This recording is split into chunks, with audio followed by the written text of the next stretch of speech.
გესალმებით. დღეს კვირაა და ეთერშია გადაცემა პირველი სტუდია. გადაცემა დღეს უჩვეულო ფორმატით გადის. ჩემს დღევანდელ სტუმრებთან ერთად საქართველოს კათოლიკოს პატრიარქს უწმენდეს და უნეტარეს ილია მეორეს გავიხსენებთ, რომელსაც სრულიად საქართველოს დღეს დაემშვიდობა. მიუხედავად იმისა, რომ ჩემს ოჯახს პატრიარქთან ძალიან ხშირი ურთიერთობა ჰქონდა, ისე მოხდა, რომ მე მას სულ რამოდენიმეჯერ შევხვდი.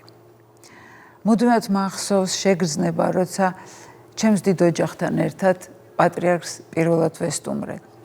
მაშინ უწმინდესმა ჩემი ოჯახის საპატრიარქოში მიიღო. მახსოვს მასთან თბილი და ხანგრძლივი საუბარი, მისი დალოცვა, საჩუქარიც, პატრიარქის საგალობლების აუდიო ჩანაწერი, რომელიც დღემდე დიდი სიყვარულით ინახება ჩემთან სახლში. დღეს მინდა რამდენიმე რესპონდენტს შეგახვედროთ, რომლებსაც განსაკუთრებული ურთიერთობა ჰქონდათ, განსაკუთრებული მოგონებები აქვთ პატრიარქთან.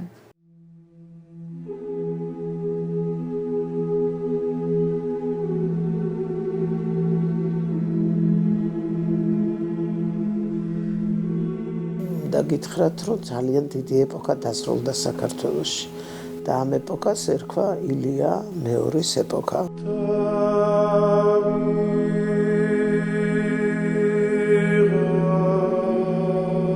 პირველი შეხვედრა მოხდა რეზო თაბუკაშვილის წყალობით. სიონის ტაძარში წავედით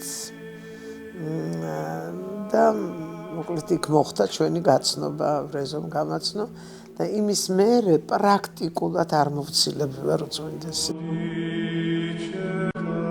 საერთოდ როდესაც მიჭირდა ძალიან, ყოველთვის მასთან მივდიოდი, ოღონდ არ ვეუბნებოდი რატომ, ყოველთვის ვეუბნებოდი, რომ შეიძლება რომ მოვიდე თქვენთან. აი ესეც მისი ნაჩუქარია. ეს არასოდეს არ ვიშორებ და უცნაურია სხვათა შორის ეს სრულიად მოულოდნელად დაკარგული მქონდა და ვერსად ვერ მივაგენი და ძალიან განვიცდიდი აი ეს ჯვარი და ეს წმინდა ნინო და იმ დილას როდესაც გამოაცხადეს რომ უწმინდესი არ არის კარგად და გადაყვანილია საავადმყოფოში იმ დილას ვიპოვე 7 თუ 8 წლის მერე შემთხვევით მასთან ესე ადვილი არ იყო ურთიერთობა, ყოველთვის რო გონია ძალიან ესე კარგად მიგიღებდა, რა თქმა უნდა, მაგრამ ის ასე ადვილად არ პატიობდა ხალხს. სისუსტეს არა, სისუსტეს სწორად პატიობდა, მაგრამ ღალატს და სულ მეუბნებოდა, რომ გიღალატა, მეგობარი იყო, დაანებე თავი. გაუშვი, თითქოს არასოდეს არ ყოფილა შენს გვერდზე და დაივიწყე. აპატიე, შიგნიდან აპატია აუცილებლად, ოღონდ მეორეჯერ აღარ გაიკარო, იმიტომ რომ არ არსებობს ასეთი ცნება. რაღაც მეუთხარი ხო, მეთქი ალბათ არ არსებობს ასეთი ცნება, რომ შემომეღალატა ვიღაცა, აი ესე ხარ, ესე ხო, არ არსებობს. მე ერთხელ ძველი საპატრიარქო იყო, ჯერ კიდე სიონის იმაში იყო მისი რეზიდენცია, პატარა ოთახში ვიჯექით და მასთან ვიყავი და ვლაპარაკობდით და კიდე კარგი რომ გისოსები იყო ფანჯერაზე და გამოიარა უკაცრავად სიმართლისთვის დაახლოებით 150 კაციანმა ჯგუფმა ქალბატონების არა იმის ქალების და დაუშინეს ქვები. მე გვერდზე ვეჯექი და კიდე კაი რიკულები იყო თორე რა თქმა უნდა ჩაიმსხვრევდა. ლანძღვაგინებით რაღაც საშინელება მოხდებოდა და არ განცრეოდა. მეც ესე გავშეშდი. წავიდნენ ჩაიარეს, დაცვა მას გაყარა. ესეც გაივლის მითხრა. ესეც გაივლის. არაუშავს. ისინიც ჩვენი შვილები არიან და ადრე თუ გვიან მოვლენ გონზეო რასაკეთებენ. მან ძალიან ბევრი ტკივილი გადაიტანა, ძალიან ბევრი. ყველაზე დიდი რაც გააკეთა უწმინდესმა ჩემთვის და ფასდაუდებელია ეს არის ის რომ გავადრო ღმერთმა დიდხანს მაცოცხლოს და ჩემი ბოლო სავანე იქნება ბოდბეში ეს მისგან მივიღე ლოცვა კურთხევა როცა დედა თეოდორამ და მე უთხარით რომ შეიძლება რომ აი რომ წავალ იქეთკენ ბოდბეში ვიყო ხო შეგიძლიათ დაიმსახურე მითხრა ვერ წარმომედგინა საქართველოს მის გარეშე და ეხლა ძალიან გაგვიჭირდება რა თქმა უნდა ის იყო ძალიან დიდი ადამიანი დიდბუნებოვანი და ჩვენ კიდე არ ვიცით რა ეპოქა დამთავრდა და დასრულდა საქართველოში მახსოვს დარეკეს სამდივნოდან საპატრიარქოს და გთხოვეს რომ უნდა მივიდეთ უწმინდესთან გვიბარებს და ჩვენ მანამდე როგორ არ ვიცოდით და თისკაცი რო ადამიანი რომელიც ბრძენია და ჭკვიანია თან სულ სადღაც სადმე ვჩერდებოდით შორს ახლოს არც გაგვიბედავს ჩვენ რომ მივსულიყავით მასთან და ესე გვიბარებენ ჩვენ მივდივართ საღამოა ღამის ლოცვები ახლოვდება საპატრიარქოში ვიცოდით რა დროს იყო ზარების ხმა შეინისმოდა ჩვენთან და უცებ ხედავ რომ უწმინდესი ზის ბაღში დაბლა სკამზე გარეთ ბაღში და შორენა ახლოს და მახსოვს რომ მეცვა შინდისფერი ინდური კაბა რაღაცა ძალიან კაი მაქვს ეხლაც ის შევინახე სამუდმო და შორენას ხმა გავიგონე სანამ მივახლოვდებით უკვე წამოდგა ფეხზე შორენა გველოდება და უთხრა რომ უწმინდეს რომ ეთეროსაცვია თუშური კაბაო ხო და აი მათში ეს კაბა და შორენასგან გავიგე რომ უწმინდესო ეთეროსაცვია თუშური კაბაო ავიხედე და არ მაცვია თუშური და ეს როგორ უნდა უთხრა პატრიარქთან ხო ტყუილი გამოვაცხო და დავდუმდი ხო და მე სულ მინდოდა რომ მეთქვა როდესმე სულ რაღაც ვალად მქონდა ეს და შორენას მართლა ეგონა ეს როდი თუშური იყო და ძალიან გამიცინა და ხო რა ლამაზი კაბა ის ადამიანი იყო ნამდვილი და ესე დაიწყო ჩვენი ურთიერთობები ჩვენ როგორც ფოლკლორისტები ბევრი რამე აინტერესებდა ბევრ რაღაცას გვეკითხებოდა საუბრობდით ჩვენთვის ყოველთვის ბედნიერება იყო მასთან შეხვედრა აი ჩაგეძიებოდა ბოლომდე ჩაყვებოდა თვითონ იმუშს და მე ამისი რომ ვეუბნებოდით რომ ბევრი ვარიანტი აქვს ერთ ტექსტს მაგალითად ერთ ლექსს ერთ ანდრეს ერთ თქმულებას შეიძლება რის გამო ხდება ეგრე მას ძალიან მოსწონდა ამ თემებზე საუბარი სხვა რამეზეც ტრადიციებზეც მახსოვს რომ ამბე ლაშარი რა ლამაზია თუშეთი და ლაშარობა თუშური თვითონ გაიხსენა ეს ლაშარიო რა დღესასწაულიაო და მე ვთხარი რომ წმინდა გიორგის დღესასწაულია მეთქი და თუშები შავლები და მთის ხალხი ლაშარობას ეძახიან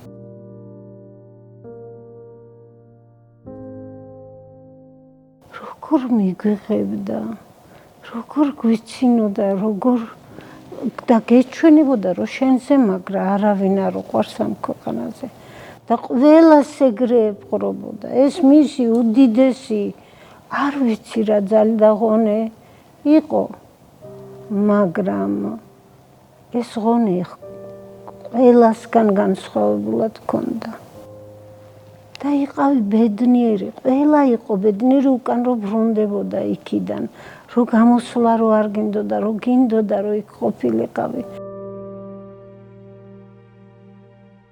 სულ სიყვარულს ვითხოვდა ერთმანეთის სიყვარულს სულ ამბობდა რომ უნდა დაათმოს ადამიანმა ხან შეცდომაც უნდა აპატიო ხან ეგეთია ცხოვრება დებდა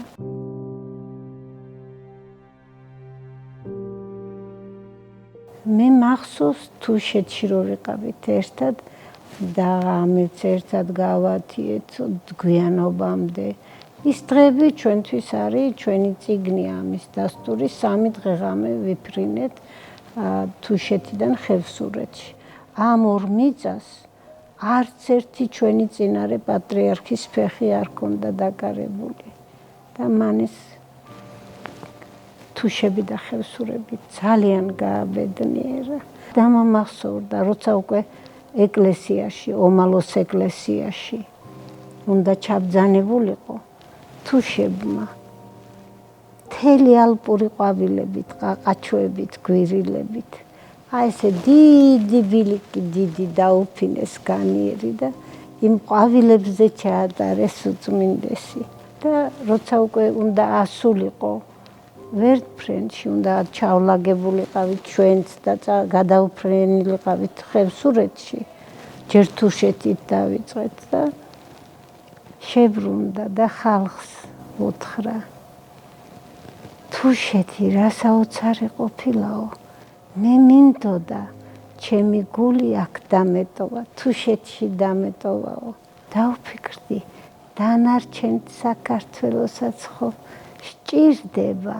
იმათ რა უთხრაო და ამიტომ მივდივარ თორე ჩემი გულის აქ დატოვება მინდოდა მე აი არც ყურში მეცვლება ის ხმა და არც თქმა პირველი შეხვედრა როგორ არ მახსოვს ეგეთი დაუვიწყარი საერთოდ მოვლენა მე მგონი არასოდეს არ მქონია ცხოვრებაში იმიტომ რომ ყველა დამეთანხმება ვინც ნამყოფია მასთან და ვისაც მქონია მასთან ურთიერთობა რაღაც თან მაშინ პატარა ვიყავი იმისთვის რომ ბოლომდე გამეაზრებინა სად ვიყავი ვისთან ვიყავი რა მნიშვნელობის იყო უბრალოდ ვიცოდი რომ ნუ რაღაცა ფიგურა დიდი იყო მაგრამ ახლა ესე აი რაღაც რასაც ეხა ვიაზრებ რა თქმა უნდა ამას ვერ ხვდებოდი მაგრამ არასოდეს არ დამავიწყდება ის არანორმალური ენერგია რაც ამ ადამიანისგან მოდიოდა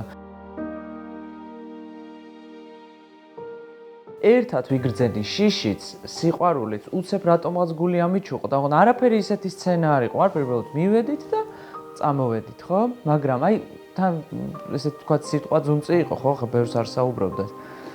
მაგრამ აი პირველი დანახვა და რაღაცა ეს ემოციები ერთად ბავშვი ვიყავი, ხა ბავშვი მაინც გულწრფელია ამ ემოციებში, ხო, და აღქმაში ზოგადად სამყაროს ხო და ეგ მართლა დაუვიწყარი იყო და მგონია რომ ყველას ეგ შეგრძნება აქვს ვისთანაც რაიმე შეხება ქონია პატრიარქთან და საერთოდ ეხა უკვე ამ გააზრებულ ასაკში მიუხედავად ჩემი თქვათ არა ესეთი აქტიური ეკლესიურობისა ძალიან დიდი პატივისცემა მქონდა და მაქვს ამ ადამიანის მიმართ უდიდესი მადლიერება და ძალიან რაღაცნაირად სიამოვნებს რომ აი ჩემ შულს მაგალითად მოუყვები რომ მე იმ ეპოქაში ვცხოვრობდი სადაც ილია მეორე მოღვაწეობდა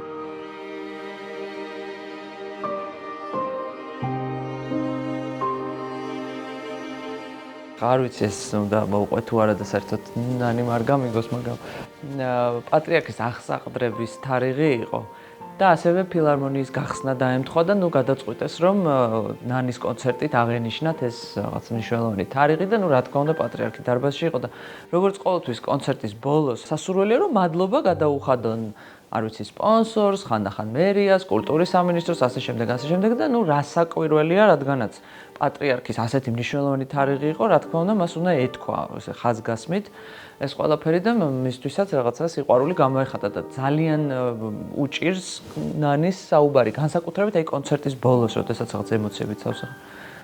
და მით უმეტეს უჭირს აი რეგალიების მაგალითად დამახსოვრება. და იქ მონიტორი კი იყო, მაგრამ ნუ მონიტორზე წაკითხავ ძალიან ხელოვნური იქნება და ნუ საერთოდ რა საჭიროა ეს რაღაცა და ახლა მოგეხსენებათ პატრიარქის რეგალია საკმაოდ გრძელი და ვრცელია. ნუ რა თქმა უნდა ეს ვერ დაიმახსოვრა ნარი და ნუ ჩამოთვალა მადლობები და ბოლოს თქვა და ნუ რა თქმა უნდა უდიდესი მადლობა ჩვენს უსაყვარლეს უძვირფასეს ჩვენს და ნუ უკვე ხვდებით რომ ვეღარ ამბობს ვეღარ ცილია მეორეს ვეღარ პატრიარქს უწმინდეს უნეტარ პირდაპირ გადაიწერა ბიჭური და დარბაზში დიდი ისე კი ოვაციები შეხვდა რომ მიხდა ყველა ეს იყოს. მათი შეხვედრებიც აი მართლა გენიალური იყო, იმიტომ რომ ნანიმ არ იცოდა ეს პროტოკოლი ვთქვათ როგორ უნდა მიესალმო პატრიარქს და იყო აი ძალიან უშუალო მათი შეხვედრა. იმდენად უშუალო რომ აი ხანდახან ოღონდ ეს არ იყო არც ფამილიარული არც რაღაცა სხვა გარდასული რა თქმა უნდა, მაგრამ აი მათი ეს ბუნებრივი ურთიერთობა და შეხვედრა ისეთი სასაცილო იყო ხოლმე, იმიტომ რომ რაღაცა ესე ხდება ერთადერთის მაგალითად მუხლი მოიტრიკო და ძალიან ესე იყო. და თვითონაც პატრიარქიც ისეთ კითხვებს უსვამდა ხოლმე, აი რაღაც რა კაბანი ჩაიცვა ნანი კოცი. ანუ მაგითიც რო ინტერესდებოდა.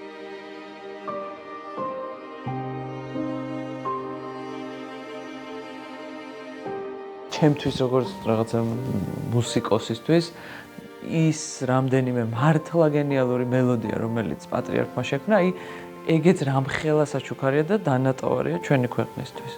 ძალიან გადასარევი ადამიანი იყო და გული მწყდება.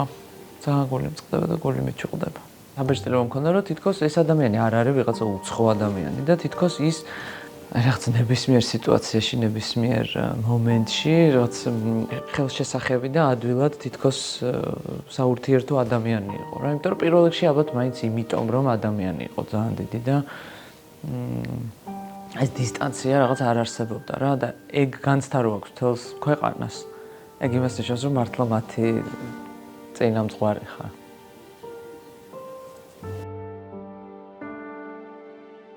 ну ჩემი პირველი შეხვედრა ესეთი ძალიან სტუცნაური იყო იმ გაგებით რომ აკადემიაში სწავლობდი, მაშინ იყო მეორე კურსზე, გადავედით მე და ჩემი მეგობარი სოციალეთელი. საბჭოთა პერიოდია ხომ ასეა, სახარება არ იყიდება, ბიბლია არ არის. ну სადღაც ხომ უნდა წავიკითხო ეს ყველაფერი. მე და სოსო ვფიქრობდი რა გავაკეთო და დღეს მოდის ჩემთან სოსო, აი აქ მოდის სწორედ აი ამ სივრცეში და მეუბნება რომ ახალი პატრიარქი მოვიდაო. კი ბატონო და რა და არაფერი უბრალოდ ნახეო მე და ძალიან მომწონდა ლამაზი კაცია. აი სიტყვით აი ესე. არ გავსოს ხლებსა. მოთხრობა წავიდეთ. მართლა საღამოს მართლა თუ ჩავედით, მანდაც მახსოვს შაბათი იყო. ჩავედით და მართლაც ნახეთ რომ ეს სიონში რომელიც სულ სხვანაირი იყო, ძალიან ცოტა ხალხი იყო სხვათა შორის. ძირითადად ხანდაზმული ადამიანები იყო იკრიბებოდნენ და ჩვენ გამოვშდით რაღაცა თეთრი სხვანაირად ჩანდით ეთყობა, იმიტომ აკადემიის სტუდენტები მაინც სხვანაირები ვიყავით. რამე ჩაცმულობის შესაძლებლობით კი არა, აი ქცევით ვიყავით ეთყობა სხვანაირები. და შეგვამჩნია, ნამდვილად ვიგრძენ რომ შეგვამჩნია. ну კიდევ რაღაცა, მაგრამ მე ძალიან მომეწონა თვითონ როგორ იღიმის. თქვა ჯერეთი ლამაზია, თვალის სვავს და თვალი ჭამს. აი პირდაპირ 44 წლის იყო მაშინ, ამდენადაც მე შემიძლია დაც მახსოვს. ხო და ну რო შევხედე ამას რაღაცა რაღაც შეკითხები მქონდა ისედაც და ვიფიქრე ეს რიტუალში ისეთი რამეა და რიტუალი საერთოდ თვითონ მე მეხვდე ეს რიტუალი კი არა, არამედ ლიტურგია, რომელიც ძალიან მნიშვნელოვანია. ხო, ვიფიქრე მოდი დავაკვირდები ამას, იმიტომ რაღაც მომენტები დავინახე რომ მხატვრობაში მე აისახება, რომელიც მე ასე მიყვარს, ხო? მხატვრობის თვალსაზრისით ვუყურებდი. მეორე ჩავედით, მე-13, მე-4 და უკვე შეგვამჩნია. შეგვამჩნია და გაგვიყიმა და აი პირდაპირ გაგებით კონტაქტში შემოვიდა. და ერთ დღეს ასე იგი დავინახე რომ მოვიდა იქ იყო ასეთი ადამიანი, პოლიტიკოსი იყო მერე და ძალიან საინტერესო ახალგაზრდა კაცი იყო. ასე იგი ზურა ჭავჭავაძე მოვიდა სწრაფად ფილოსოფიური ის ქონდა რა ქვია, ხედიდან მე ჩვენ დაგველაპარაკა, ვიცნობდი თბილისიდან. შეაჭრა პირდაპირ საკურთხეველში, წამოიდგინე სიონი, საკურთხეველში ჩვენთვის წარმოუდგენელი იყო და რამდენიმე წუთში ვხედავთ რომ სტიქარით გამოვიდა დგას. ну მანაც რიტუალი რა თქმა უნდა არ იცოდა და მეორე შეხვედრის დროს ჩვენს გაგვიშთა სრული რომ სტიქარი გვენახა რა არის, შიგნით რა ხდება ეს რიტუალი რა არის და თვითონ დაგვიძახა სხვათა შორის. ყოველ შემთხვევაში მეც და სოსაც ერთად აღმოჩნდეთ საკურთხეველში და ჩაგვეცო სტიქარი. აი პირდაპირ ხოლ კიდეთ ბიჭები ხوار ჩაისვეს სტიქარს. საჩუქარი და ხოლო იმავე დღეს ასე რაღაცა მითხრა სხვათა შორის საღამოს. ვიცი რომ სახარების წაკითხვა გინდა. ასე თვისება ქონდა ამ ადამიანს რა. ეს ინფორმაცია თქო გავიდა ბიჭებს უთხარი ვიღაცას თუ რაღაცა მსგავსი, ხო და ვიცი რომ სახარების წაკითხვა გინდა და სახარება იცოდე რომ მოდი რიტუალის შემდეგ, აი თვითონ საღამოს შემდეგ, საღამოს ლოცვა, ესე შაბათის ლოცვა და მოგცემ ბიბლიას მითხრა. გამაოგნებელი იყო ჩემთვის, მართლაც იქვე იყო თვითონ სიონის ეზოში იყო საპატრიარქო, შევედი, მარტო თვითონ უკვე შედავით სულუქად ეცვა, თავის კაბინეტში მიმიღო. და მაჩუქა ბიბლია. დამიძახა ერთ დღეს და მეუნება რომ ქართული ჯვრების ჩამოსხმა უნდა დავიწყოთ. არის თქვენ ვერ წარმოიდგენთ თბილისის საქართველოს ეკლესიაში იყიდებოდა რუსული ჯვრები. აი ეს ჩვეულებრივი მარტივი საათლავი ჯვრებია და ლაპარაკობ ქართული ჯვრები ყოფილიყო.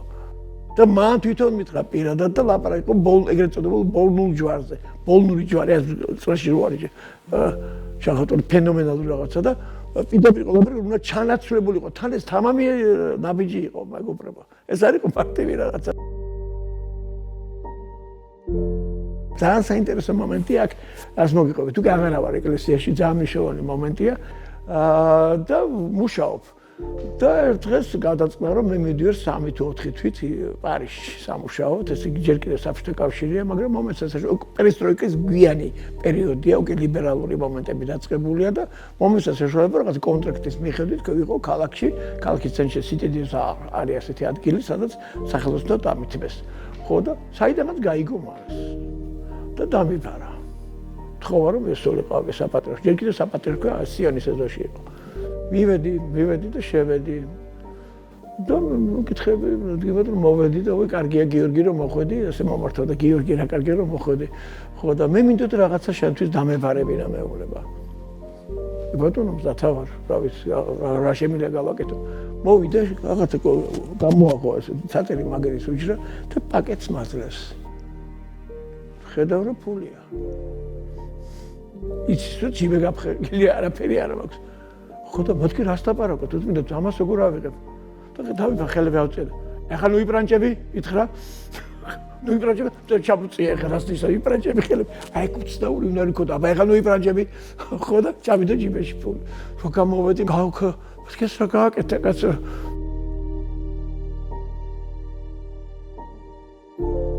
სამჯერ მაქვს ნათქვამი ეკლესიის მოხატვაზე უარი.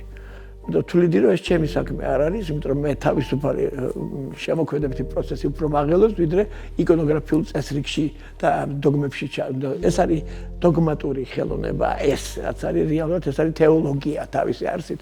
ხო და ნუ მეუბნება ერთხელ შემოთავაზე ერთი თქვა რაბათში, თქვა ახალციხეში, ერთხელ კიდევ რაღაცა ნაძალადების თეატრი ადრე აბანდონო იყო და მე რომ გახდა ეკლესია და ხა ცნობილი ეკლესია ხო იქაც და უარს ამბობ რა, გავუთავებთ ამბობ უარს და რატო ამბობ უარს მეუბნება. და მე მეუბნები რომ მზად არა ვარ ასეთი ყალბი მოგრძალება, აი ნამდვილად ყალბი მოგრძალება და მაგას ხო ვერ მოატყუებდი და შენ როგორი დიდი წარმოდგენები ქონია შენს თავზე გიორგი მეუბნება. გავშრე ხო მე პირიქით ეგონა და რატო მეთქი და რომ გონია რომ ოდესმე მზად იქნები. აი სხვა რამეა რა. ესე იგი რომ ოდესმე მზად იქნები ეს პირდაპირ აქ უკვე თეოლოგიური მომენტია რა ეს მადლით უნდა მოგეცეს ამის გაკეთება. აი ეს მითხრა ფაქტიურად. ისტორიას დახანება უნდა უყვართ რომ ისე ისტორიას რაღაცები და დაიწვიტოს ვიღაცა ნაწყენია ვიღაცა უკმაყოფილოა ვიღაცა აღტაცებულია ვიღაცა ფანატიკურად შეყვარებულია მაგრამ ამას ყველაფერს დრო დაამშვიდებს და დრო მოიტანს უბრალოდ ეს ადამიანი არ არის ჩვეულებრივი მოვლენა კიდევ ერთხელ ამბობ ეს არის ქარიზმატული დიდი პერსონა რომელმაც 50 წლიანი ეპოპეა გაიარა ჩვენთან ერთად. და ხო 16 წლის ვიყავი, როდესაც უკვე აქტიურად დავდიოდი სამებაში. და საოცარი გუნდი იყო და არის ახლაც სვიმონ ჯანგულაშვილის ხელმძღვანელობით და გალობდა კირიელეისონს ერთი პატარა ბიჭი. საოცრად, ძალიან ლამაზად, მაგრამ მე რაღაცნაირად უკვე ხმის მუტაცია დაიწყო, ასაკი მომემატა და შესაბამისად გახდა აუცილებელი რომ შეეცვალათ შემსრულებელი და მახსოვს რომ სვიმონმა შესთავაზა რომ მარიამმა იგალბოს და ვიმღერ პირდაპირ ვიგალობე. ის დღე იყო და ის დღე რომ მას შემდეგ მართლა მხდა ის ბედნიერება წილად მე რომ შემესრულებინა კირიელეისონი და მის ყოველთვის მადლიერი ვარ რომ ღმერთის პირველ რიგში ჩვენი პატრიარქის რა თქმა უნდა სვიმონისაც იმიტომ რომ ეს ადამიანები რომ არ იქნებოდა დღეს ჩემი ცხოვრების რაღაცნაირი მნიშვნელოვანი ლეიტმოტივი კირიელეისონი ნამდვილად მთელი ჩემი ცხოვრება რაღაცნაირად გაალამაზა იმ საოცარი ულამაზესი მელოდიით რაც მან შექმნა და ნამდვილად თანსდევს ყოველთვის დღემდე და ყოველთვის ასე იქნება. რაღაცნაირი განუყრელი ნაწილი გახდა ჩემთვის და მე მგონი ხალხისთვისაც, იმიტომ რომ ხო რაღაცნაირად ასოციაციაც ყოველთვის კირილეისონთან აქვთ და ეს მე მაბედნიერებს ნამდვილად ეს ამაზე დიდი ჯილდო მე რა უნდა მხვდეს წილად ცხოვრებაში ნამდვილად არ ვიცი და შემდეგ წლების განმავლობაში როდესაც ის უკვე ახალ ნაწარმოებებს წერდა რატომღაც ისე მოხდა რომ მეც და აი დედაც უკვე გავხდით ძალიან ბევრი მისი ნაწარმოების პირველი შემსრულებლებიც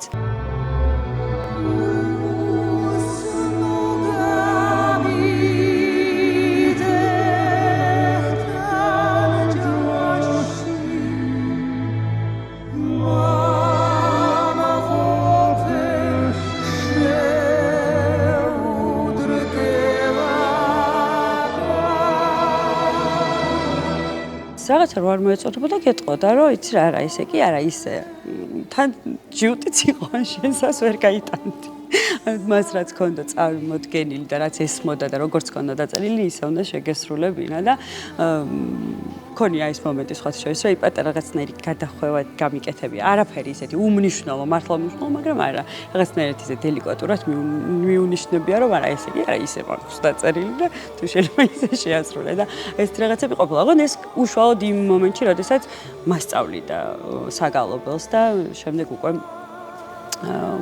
ვასრულებდით მაგრამ ხო ეს რაღაცა ის შემოქმედებითი დეტალები აი იმ მომენტში ხდებოდა რაღაცების დაბადება ალბათ და საოცრად მოხდება ძალიან სასიამოვნო ნამდვილად ძალიან კარგი იუმორი ქონდა ამას ძალიან ბევრი აღნიშნავს ბოლო დღეებში და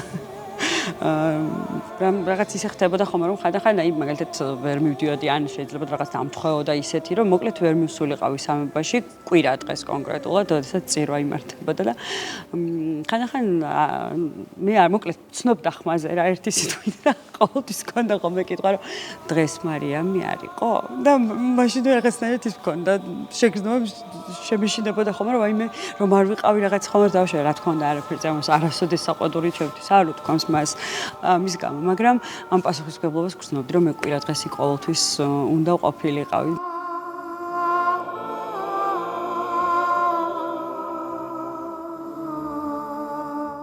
ერთ ვახშამზე ყოფილვართ ერთად და რაღაცნაირად ძალიან უყვარდა ხოლმე თამრიკოს მომღერი იავნანა განსაკუთრებით და ყოველთვის თხოვდა რომ ემღერა და განსაკუთრებული სიყვარული ჰქონდა ეს რაღაც დედისა და მშობლების მიმართ და ყოველთვის საუბრობდა, როდესაც თამრიკოს თხოვდა რომ იავნანა შეასრულებინა, ყოველთვის მე არ მახსოვს რომ გამოეტოვებინა და რაღაც ისტორია არ მოეყოლა თავის მშობელზე, მაგალითად დედაზე ამ შემთხვევაში და ყოველთვის რაღაცნაირად ესე ხვდებოდი რომ ეს მის სიცხოვრების ძალიან დიდი ტკივილი იყო, მონატრებაც იყო, ალბათ ძალიან ბევრი რამ იდა ხოლმე ამ რაღაც ერთ თხოვნაში, თუნდაც რომ თამრიკოს იავნანა შეესრულებინა და ასევე მახსოვს რომ როდესაც ელენე მეყოლა მაშინ რაღაცნაირად უცებ სიმონმა დარეკა და თქვა რომ უწმინდეს უნდა რომ მოგილოცოთ და სადაც მაშინ ვმყოფებოდით ძალიან უნდა რომ მოვიდეს. ძალიან სულად გავხდით მართლა ემოციებს განისაზღვრა რომ ასე სახლში ახლა უწმინდესი მოვიდეს. ნამდვილად ძალიან ისეთი იშვიათი შემთხვევა იყო და ძალიან ბევრი ძალიან საყვარელი და ჩემთვის დღესაც აი მისი გამოგზავნილი ის საჩუქრები პატარ-პატარა ნივთები და ჩემთვის ძალიან მნიშვნელოვანი და საყვარელი დღემდე რა თქმა უნდა ჩემთან ერთად არის და ელენე მიცის რომ ეს მისი კონკრეტულად მისი საჩუქარია და რაღაცნაირად რუდუნებით უფრთხილდებით მის ნებისმიერ ყველა გამოგზავნილ პატარა მცირედ საჩუქარსაც კი თავად იყო ძალიან დიდი საჩუქარი ჩვენთვის ამის თქმა მინდა და ბედნიერი ვარ რომ ერთხელ კი არა ძალიან ბევრჯერაც ასეთ ყოფილვარ, ასე ვთქვათ, მისი კალთის ქვეშ და ბედნიერი ვარ ამის გამო. მადლიერი ვარ. ძალიან დიდი მადლობა იმისთვის, რომ გვერდით დამიყენა და დავიმსახურე მისი ნდობა. ალბათ ეს ძალიან დიდი პატივიც არის და პასუხისმგებლობაც.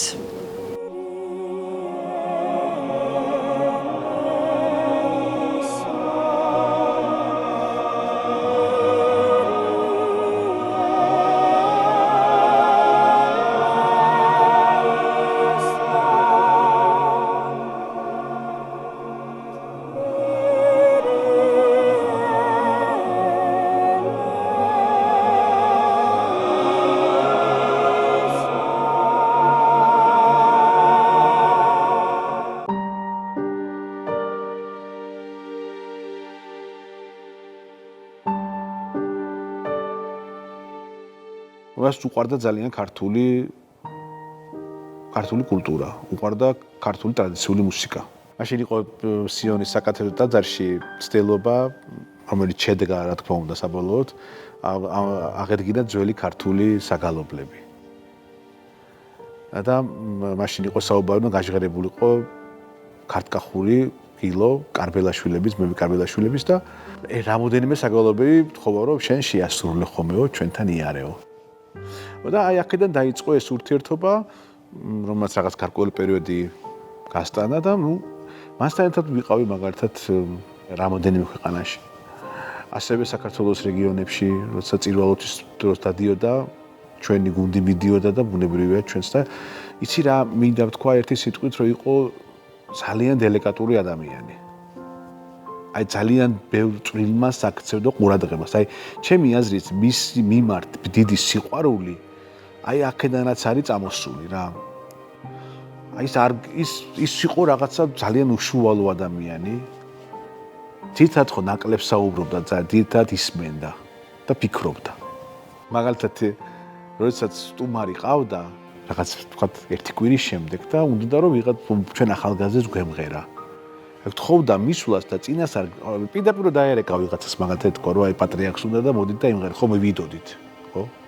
მაგრამ არა თვითონ გთხოვდა მისვლას და გვეუბნებოდა რომ აი თუ შეიძლება რომ მაგალითად ერთ კვირაში მოხვიდეთ და იქნება აქ მიმღეროთ.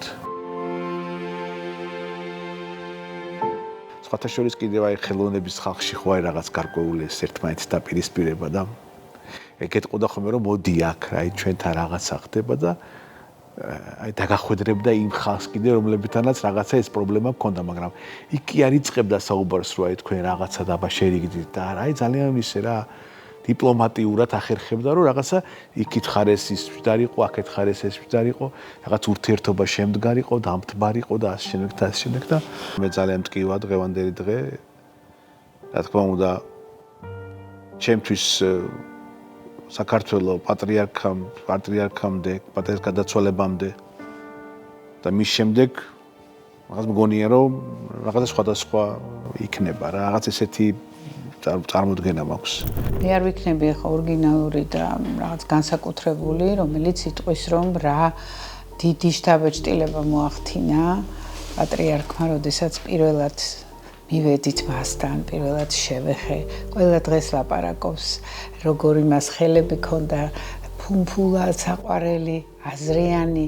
ხელს დრო თუ მოკიდებდა, უკვე შენ დაცული იყავი. არ ვიცი, რაღაც საოცარი ისეთი უბრალო, ისეთი უშუალო, ისეთი საყვარელი, ისეთი ჩვეულებრივი, რომ ამის არ ვიცი, ზოგისთვის შეიძლება დაუჯერებელი იყოს და საოცრად ინტერესიანი კაცი იყო. აინტერესებდა რას მღერი, რა პროექტი გაქვს. ყველა ეხა ხო მიდიოდა მასთან და კურთხევას ითხოვდა რომ აბა დამლოცეთ როგორ იქნება ჩემი კონცერტი, ხო? ან ვიღაცის რაღაც, რა ვიცი, საქმიანობა და რაღაც და ამიტომ და ყველას ეგონა რომ ის იყო განსაკუთრებული აი მასთან.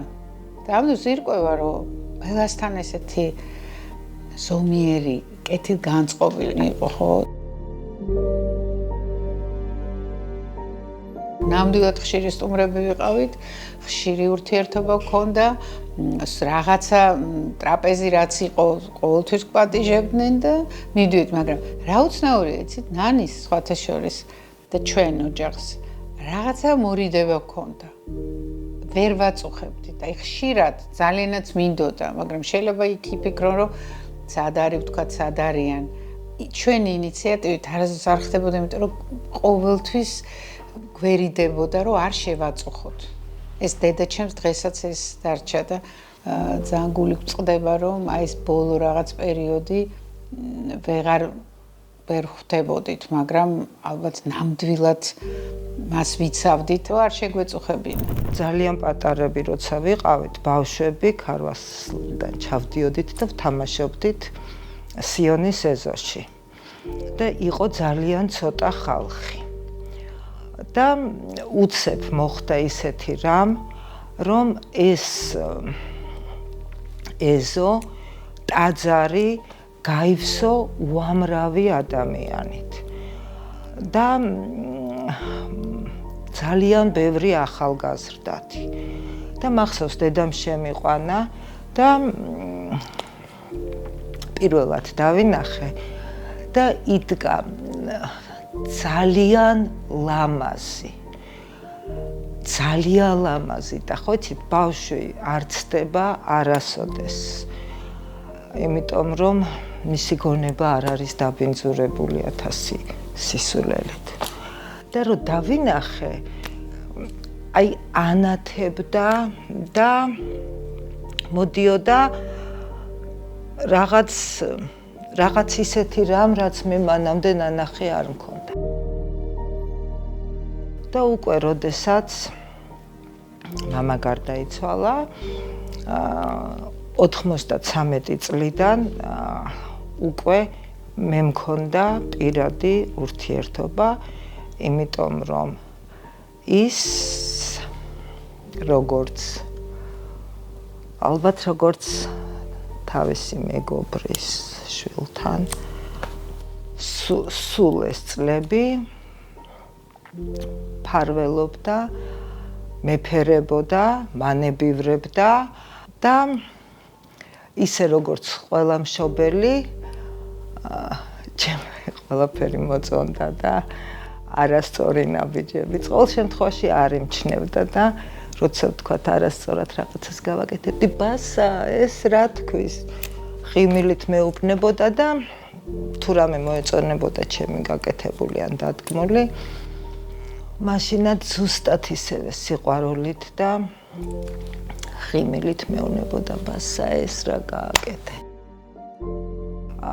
მე არ ვარ გამონაკლისი ასეთი იყო ყველა ადამიანი ის სითბო ის სიყვარული ის მიმტევებლობა ადამიანს იღებდა უწმინდესი როგორიც იყო ის აი რენტგენში ხედავდა თითქოს ადამიანის გულს და მე როგორც მისი საუბრებიდანაც ვიცი ყოველთვის ყველა ადამიანის საწყისი სიყვარულია და ყველა ადამიანის საწყისი სიკეთეა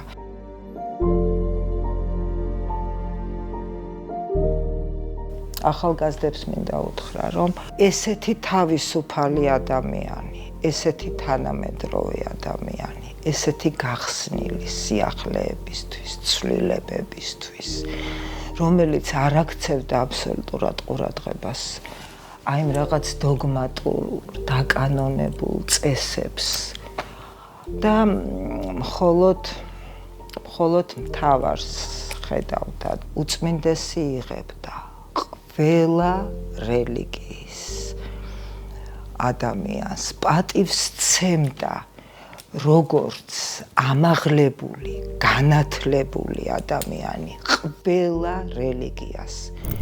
ერთხელ ასე დამირეკეს და დიდი ხნის წინ და გეძახისო უწმინდესიო და ტელეფონშიც ვთქვი რომ ისეთი ჩაცმული ვარ მეთქი რომ ხერხულია და არაო მოდიო როგორიც ხარო და მივედი და რომ შევედი საპატრიარქოში გაეცინათ მართლა ესეთი ჩაცმული ვიყავი და რომ შევედი უწმინდესთან უთხრეს რომ სადღაც იყო და პირდაპირ გამოვარდაო და ბოდიშს გიხდითო ბასაო თავისი ესეთი და შემხედა უცებ და რატომ ძალიან ლამაზად გაცვიაო ხელოვნების იმ ცოდნით, იმ განათლებით და თავად რასაც ქმნიდა ის მუსიკა, ეს მართლა არ იყო მიწიერი, გათითქოს გამტარი იყო რაღაც სხვა ძალის და მან ეს ყველაფერი არ გაფლანგა როგორც და არ დამარხა როგორც ბიბლიაშია და ეს ყველაფერი მოახმარა ხალხს და ჩვენ გაგვაკეთილშობილა თუნდაც ცოტა ხნით ამის უწესებაში ვხვდი პირველად როცა ვიყავი 12 წლის მაშინ გამოფენა იყო პირველ პერსონალური ერთ-ერთი მესამე თუ მეოთხე აღარ მახსოვს და მისი უწესობა ბრძანდებოდა ჩემს გამოფენაზე და მე მაშინ არ ვიყავი საქართველოში და და რო ჩამოვედი, მე და ჩემი გუჭვე თავის რეზიდენციაში, რომელიც იყო სიონის საკათედრო ტაძრის გვერდზე, მახლობლად მახსოვს და ჩემი პირველი, ასე ვთქვათ, შეხვედრა ზუსტად მაშინ მოხდა და ძალიან ვღელავდი, ძალიან არანაირად მე კი ყოველთვის მორწმუნე ვიყავი ჩემთვის, რასაც ქვია, მაგრამ აი ეს ასე ვთქვათ, ესეთი ქცევა, ეს ჩემთვის არ იყო ეს შორს ვიყავი მაგისგან ძალიან და მახსოვს რომ შეხვდა იდა თვარაძე, მხატვარი, რომელიც მე მონაზონი გახდა და მაშინ მახსოვს რომ ასწავლი და როგორ უნდა დავიჭირო ხელები, როგორ უნდა მივემთხვეო, როდესაც პატრიარქს შევხვდები და ნუ მე ძალიან, ასე ვთქვათ, ძალიან გამიჭირდა ამის მიღება, სიმართლე რა ითქვას და იმიტომ რომ სრულიად, ასე ვთქვათ, მომზადებელი ვიყავი ამისთვის.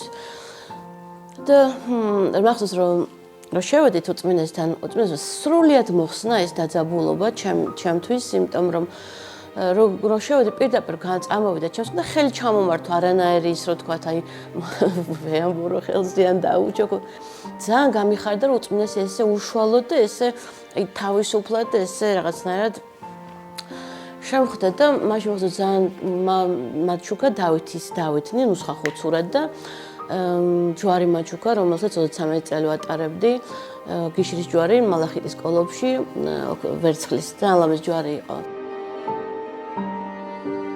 თვითონ ძალიან ბევრს მუშაობდა. წერდა კიდევაც კომპოზიციებს აკეთებდა, მუსიკაშიც ერკვეოდა, წერდა თვითონ ნაწარმოებებს ხატავდა. მე ყველა საოცრად იყო კომპიუტერით საინტერესებდა. მახსოვს ერთხელ სახარებაზე რომ ვშოვდი დამიძახა რომ აი კომპიუტერის არის სპეციალისტები მოსული და აქ შეიძლება რომ ვთქვათ აი კომპიუტერულად ხატვაც არის შესაძლებელი რომ ვთქვათ რაღაც ნახატებიც შეიძლება და ხო არ გინდა რომ შენც ისწავლო. მე სიმართლე გითხრა კომპიუტერზე დღესაც ძალიან ასე ვთქვათ შორს ვარ. ნუ რაღაც ელემენტარულ დონეზე რა თქმა უნდა ვიცი, მაგრამ არ მაინტერესებს რა სიმართლე რა ითქვას და მე ძალიან გავუსწრდი რომ უწმინდესი აი ესეთი დიდი ადამიანი რომელიც ამდენ რაღაცას აკეთებდა, ამდენ რაღაცაში იყო ჩართული, ყველანაირად ასე ვთქვათ, ყველაფრის საქმის კურსი იყო, კიდე ასწრებდა იმას, რომ აი კომპიუტერის სწავლაც შეეძლო.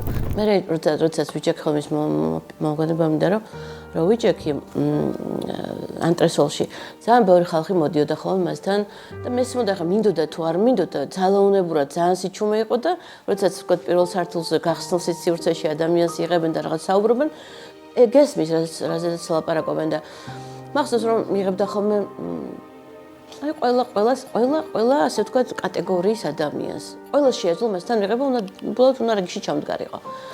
რაღაც ერთ გამოყოფილიყო რამდენიმე დღე. მახსოვს პენსიონერები მოდიოდა ხოლმე, ზუსტად თავის ენაზე საუბრებოდა იმათ. მოდიოდა ვიღაც მეცნიერი რა თავისი პრობლემით, მოდიოდა პოლიტიკოსი ასევე თავისი პრობლემით დალოცავდა, არასდროს არავის არ განიკითხავდა.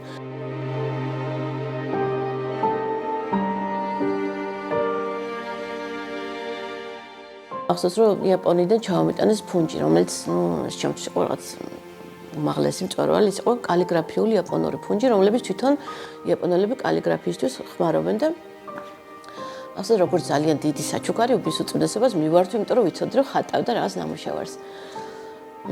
ხო და ამასობაში ეს ფუნჯები გამითავდა მე და ძალიან მალე მიცვდებოდა ფუნჯები და ახსოვს რომ შევჭიმდა რომ აღარ მქონდა ფუნჯი, ისე უკან დავიბრუნა ეს ფუნჯი. ძირითადად დატვირთვა მოდიოდა მის ნამუშევრებში თვალებზე. ყოველთვის იყო თვალები გახსნილი, აი გონება გახსნილი, რო შეხედავ და მის რო ხვდები რომ ეს ადამიანი ეს ნახატი დახატა ადამიანმა, რომელსაც გონება გახსნილი აქვს სრულიად, რო არ აქვს არანაირი, ასე ვთქვათ, წინხვედრა. არ მახსოვს რომ ვიღაცაზე გაბრაზებული იყოს, ვიღაცაზე ყოველთვის თუ მიდიოდა ადამიანი და მოინანიებდა, პატიობდა, ყველას პატიობდა, იმიტომ რომ სხვა შორის მან ერთხელ თქვა რაღაც არ მახსოვს ეს თქვა პატარა ეკლესიაში სადაც ჩვენ პატარა ქადაგებებს აკეთებთ, პატარა ქადაგება იყო თუ დიდი ქადაგება იყო ეს სიონში გახარ მახსოვს უკვე თქვა რომ როგორც ჩვენ მიუტევებ ასევე მოგეტევება შენ ეს არის ყველაზე მარტივი გზა ცათასასუფეველს შესასვლელად უბრალოდ ჩვენ ეს არ ვიცით სინამდვილეში ბევრმა აი როგორც შენ მიუტევებ და თუ შენ სხვას არ განიკითხავ, ასევე შენ არ განიკითხები. თუ შენ მიუტევებ, შენც მოგეტევება. ეს არის ელემენტარული, ამას მამაო ჩვენოშიდაც ეს ჩადებულია და ამას მექანიკურად ვიძახით ხოლმე ხანდახან, მაგრამ თუ ასე ვთქვათ, გავიაზრებთ, მიხვდებით, რომ ზუსტად ეგ არის. მიუტევებ, მოგეტევება. პირველი შეხვედრა მოვასმენინეთ გალობით, შევედით. იმდენად არ ვიყავით გათვითცნობიერებული ამ იმას, რომ ლოცვა კურთხება რომ უნდა აგვიღო, ხელი ხო გამოვშედა, მე ხელი ჩამოვართვი. მართალია ტრაგიკული დღეა, მაგრამ ის გახსენება ხო და ნუ მერე ვიხდი დავიმორცხე რაღაც და ისე თბილად მიგვიღო, ისე თბილად გოგოებს აბა გამოუტანეთ და ისეთი მზრუნველობა, ის საკუთარ მამასთან რო წახვალ, საკუთარ პაპასთან რო ვიხვალ, აი ესეთი დამოკიდებულება, ჩვენ მაშინ პატარები ვიყავით, ნუ 19 წლის, მაგრამ მაინც პატარები ძალიან და ესეთი მოვასმენინეთ გალობა ძალიან მოეწონა და ეგრევე ყოველდღიური წირვა ლოცვაზე გვაკურთხა რომ გვეგალობა.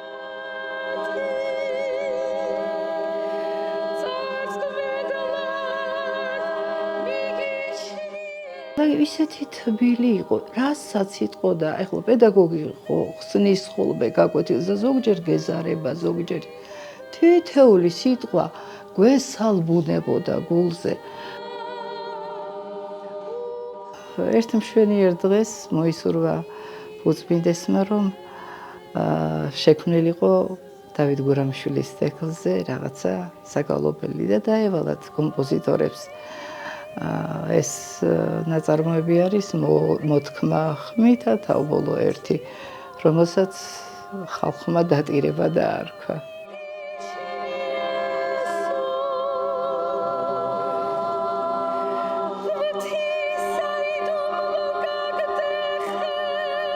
უნდა რომ სოლო ნომერი მე შემონო ეს ტექსტი და ისე მე შემესრულებინა და მოვისმინეთ სხვადასხვა ჩანაწერები.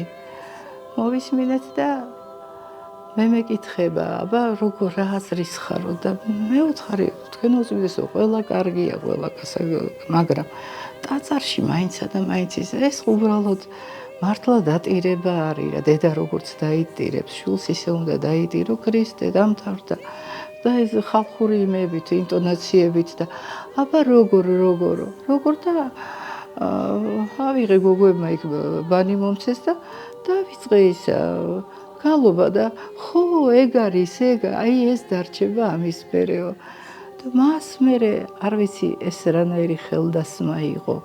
გავიდა რამდენი წელი, 79 წლიდან წარმოედგინეთ, 47 წელი. 47 წელი ვგალობ ამ საგალობელს და ხალხი ისე იღებს ამაზე და როგორ მოელიანო. ახალგაზრდა აღარც მე ვარ, ხო, მოგეხსენებათ რაღაცა, მაგრამ რო უყურებ, იმდენად დიდი სურვილია, ხო იგალობეთ, მირეკავენ, არის ერთი ამბები. ისე იყო, რომ ესე იგი წირვა რო დამთავრდება, მე ლოცვაზე ყოველდღიური რო დავდიოდით, შუალედში იქ ვიჯექით ხოლმე ტაძრის გარეთ და ნაირას დაუძახეთ, ნაირას წავიდოდი ხოლმე, დავსხდებოდით და ვიხილავდით სხვადასხვა საკითხს.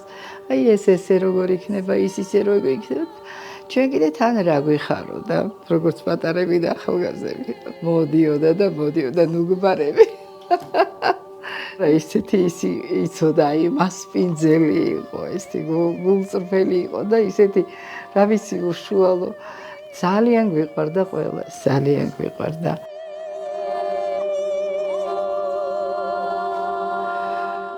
დედმა მაყურებს მართალია, მაგრამ იმედი მქონდა რომ ყოველთვის ვიცოდი რომ ყოველთვის ჩემთვის ლოცულობდა და კიდე ერთხელ დავობლდი. მეც და დარწმუნებული ვარ, აგერ ტელევიზიას უყურებ და ხალხი გადაჭედილია, როგორ დატოვა ამ ხელა სიყვარული. ეს ისე არ მოდის.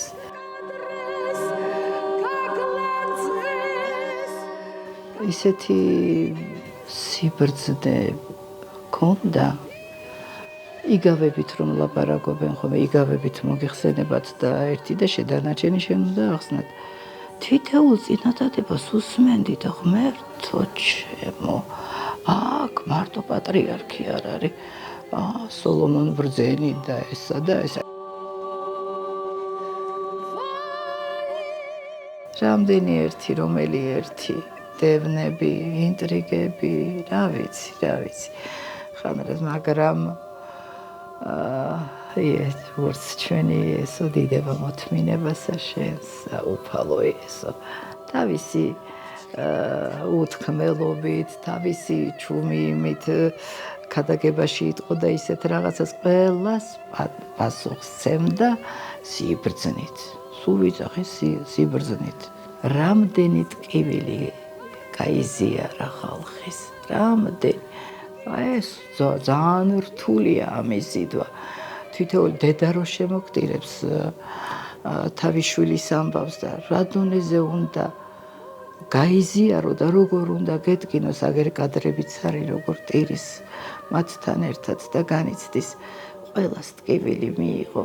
ეს იყო მისი ჯვარი და თავისი სიტყვებით საქართველო მიყვარხარ, საქართველო მიყვარხარ. აი საქართველოს უყვარს ჩვენი უწმიდესი. მიყვარხარ საქართველო მიყვარხარ.